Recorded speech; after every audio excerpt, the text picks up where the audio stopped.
This channel does not promote any violent, harmful, or illegal activities. All content provided by this channel is meant for an educational purpose only. আমার ছেলের 8টা শান্তি পেয়েছে। আমার ছেলের আজকে এই মাসটা জন্ম মাস। আমার এই সালমাতেই আমার ছেলে শান্তি পেল।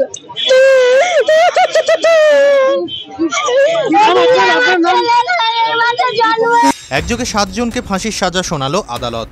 বড় রায় চুঁচুড়া আদালতের ফার্স্ট ট্র্যাক কোর্টের 4 বছর আগের একটি খুনের ঘটনায় 25শে নভেম্বর 7 জনকে দোষী সাব্যস্ত করে আদালত। এদিন সাজা শোনান বিচারক শিবশঙ্কর ঘোষ। জানা যাচ্ছে ঘটনার নেপথ্যে ছিল ত্রিকোণ প্রেমের ঘটনা। 2020 সালের 11ই অক্টোবর চুঁচুড়া শহরের জনবহুল এলাকার রায়ের বেড় থেকে বছর 23-এর যুবক বিষ্ণুমালকে বাড়ির সামনে থেকেই বাইকে করে তুলে নিয়ে যায় বিশাল দাস এবং তার শাগরেদরা। ওই রাতেই চাঁদদানি এলাকায় বিষ্ণুকে নৃশংসভাবে কুপিয়ে খুন করার অভিযোগ ওঠে বিশালের বিরুদ্ধে। আলাদা করে ফেলা হয় মাথা, দেহ কেটে 6 টুকরো করা হয়, পরে তা প্যাকেটে করে শেওড়াফুলি এবং বৈদ্যবাটির বিভিন্ন জায়গায় ফেলে দেওয়া হয়। সেই সময় এই ঘটনায় রীতিমতো শোরগোল পড়ে গিয়েছিল এলাকায়। তখন থেকেই উঠছিল ফাঁসির দাবি। এদিকে পুলিশ ধরতেই নিজেরাই সব ঘটনা খুলে বলে বিশালের শাগরেদরা।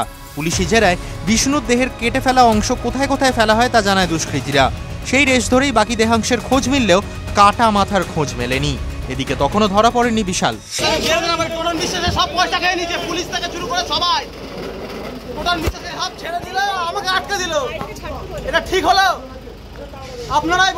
ওই বছরই 3রা নভেম্বর তাকে এলাকার লোকজন দেখতে পেয়ে ধরতে গেলে গুলিও চালায় সে, তবে পালাতে পারেনি।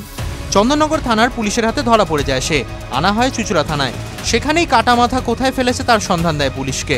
বৈদ্যবাটি খালের ধার থেকে প্লাস্টিকে মোড়ানো অবস্থায় মুন্ডু উদ্ধার করে পুলিশ। হাড় হিম করা এই ঘটনায় ততক্ষণে তোলপাড় চলছে সংবাদ মাধ্যমে।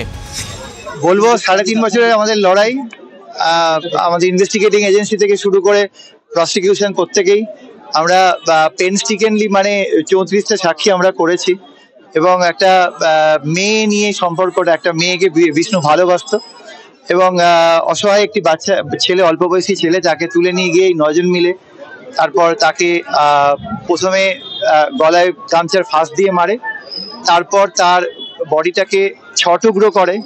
6 টুকরো করার পরও এদের শান্তি হয়নি। এরা কাটা মাথাটাকে থাপ্পড় মারতে মারতে বলেছে এই মাথাটার দাম কত। এখন দেখো আর কথা বলছেন। এরকম একটা হিনিয়াস ক্রাইম। সকালবেলা আমি কোর্টের কাছে বলেছিলাম যে এটা rarest of the rare case, কারণ আপনারা জানেন এখন ডেথ সেন্টেন্স ভারতবর্ষে খুবই কম এবং rarest of the rare case ছাড়া পসিবল নয়। তো এটা rarest of the rare case কেন এবং সোসাইটির জন্য এই ধরনের কেসে সারা চুঁচুড়াবাসী বা সারা ওয়েস্ট বেঙ্গলের মানুষ তাকিয়েছিল এই ধরনের হিনিয়াস কেসে।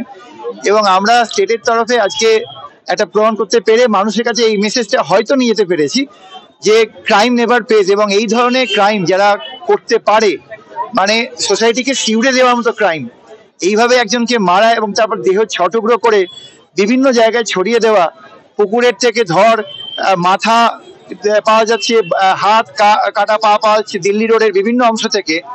এবং এই মেয়েটি যে ছেলেটি যে মেয়েটিকে ভালোবাসতো তার নাম এর হাতের মধ্যে ট্যাটু হিসেবে থাকে এবং যখন কাটা হাতটা পাওয়া যায় সেই ট্যাটুটা আমরা পাই, যেটা আমাদের এই আইডেন্টিফিকেশনে খুব হেল্প করেছে। এছাড়া আমাদের ডিএনএ রিপোর্ট, আরো অনেক রকম রিপোর্ট আছে এবং ট্রায়াল চলাকালীন আমি ওই মেয়েটিকে কোর্টে ডেকে আনি উইটনেস হিসেবে এবং মেয়েটিও তার অভিজ্ঞতা বলে যে কিভাবে সে একটা বিরাট বড় টর্চারের মধ্যে দিয়ে ঘটনা করেছে।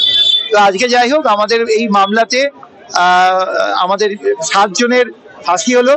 একজনের শুধু বডি ডিসপোজাল করার জন্য তার দায়িত্ব ছিল, সে ভোরবেলা ঢুকেছিল শুধু বডিটা ডিসপোজাল, বডির একটা অংশ একটা জায়গায় ফেলার জন্য, ওই জন্য মান্তু ঘোষ তার 7 বছরের পানিশমেন্ট হলো। বিশাল দাস ছাড়াও ফাঁসির সাজা হয়েছে রামকৃষ্ণ মণ্ডল, রথিন সিংহ, রাজকুমার প্রামাণিক, রতন ব্যাপারী, বিনোদ দাস, বিপ্লব বিশ্বাস, মান্তু ঘোষ এবং শেখ মিন্টুর। TV9 Bangla digital.